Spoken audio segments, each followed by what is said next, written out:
एक माइक कई स्पीकर्स से जुड़ सकता है।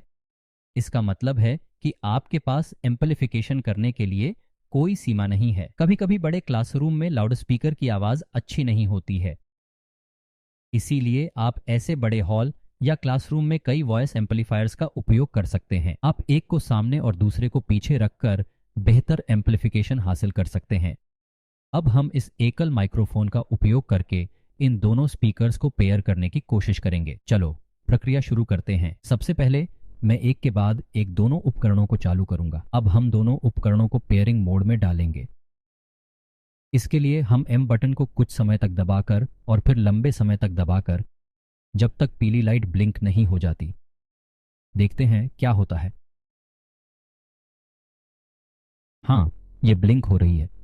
अब हम दूसरे उपकरण के साथ ऐसा करेंगे। हम यहाँ एम बटन को पहले कुछ समय तक दबाकर और फिर लंबे समय तक दबाकर पीली लाइट नहीं ब्लिंक हो जाती। ये होना चाहिए। हाँ, तो अब दोनों उपकरण पेयरिंग मोड में हैं। अब हम माइक्रोफोन को भी चालू करेंगे। माइक्रोफोन को चालू करते हैं।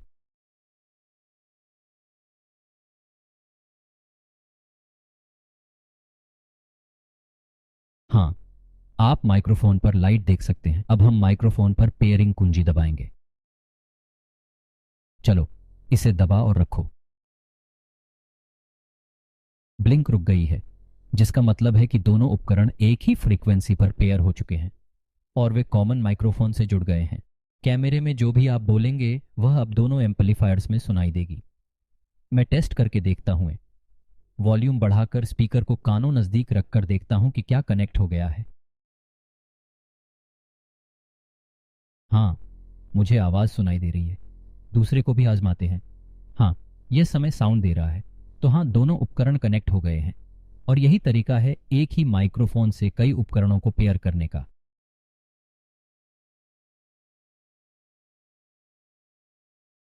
बड़े क्लासरूम के लिए शुभकामनाएं। उपकरण की सीरियल नंबर की जांच के लिए आप क्लिप को टर्न कर सकते हैं और आपको वहां सीरियल नंबर दिखाई देगा। अगर आप क्लिप को हटाना चाहते हैं क्योंकि आप इसे इस्तेमाल नहीं करना चाहते हैं, यदि आप नेक बैंड का उपयोग कर रहे हैं, तो आप क्लिप को हटाकर सुरक्षित जगह में रख सकते हैं। अब चलो हेडसेट से माइक्रोफोन को कैसे अलग करें, इसे देखते हैं। आपको सिर्फ अपनी अंगुली से हल्के से धक्का देना है। अगर आप ज़्यादा दबाव लगाते हैं तो ये टूट सकता है। आप माइक्रोफोन को पहिए के साथ आसानी से कैरी कर सकते हैं। अगर यह आपको हर रोज़ ले जाने में मुश्किल हो रहा है, आप इसे ऐसे भी पकड़ सकते हैं और साथ में ऑडियंस से बातचीत कर सकते हैं और फिर आप हेडसेट को माइक्रोफोन से आसानी से वापस कनेक्ट कर सकते हैं। लेकिन प्रक्रिया के साथ धीरे धीरे बने रहें।